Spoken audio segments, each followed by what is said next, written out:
The government says it will introduce new legislation this week to broaden the scope of sanctions it can apply to Russia in an effort to deter aggression towards Ukraine. Foreign Secretary Liz Truss set out the plans to MPs. Today, I am setting out our readiness to act. We will be laying legislation before the House that will significantly strengthen our hand in dealing with Russia's aggressive action towards Ukraine. It will go further than ever before. Previously, only companies with a direct involvement in destabilizing Ukraine could be targeted. Under the new plans, that would now be widened and could include Russian financial institutions, energy companies, and oligarchs close to the Kremlin. This will be the toughest sanction regime against Russia we have ever had, and it is the most radical departure in approach since leaving the European Union.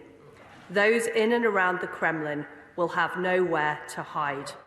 She didn't rule out the new powers could include the ability to seize property in London. Their assets in the UK will be frozen. No UK business or individual would be able to transact with them, and should they seek to enter the UK, they would be turned back.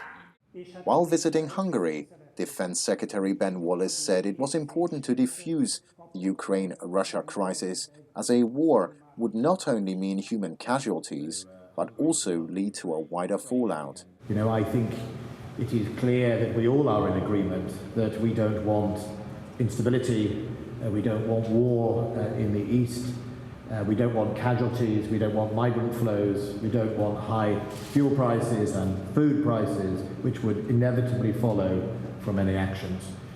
Politico reports that some business leaders fear a Russian invasion of Ukraine could spark a food crisis in Britain, as Ukraine is becoming a significant exporter of cereal products and chicken to the UK.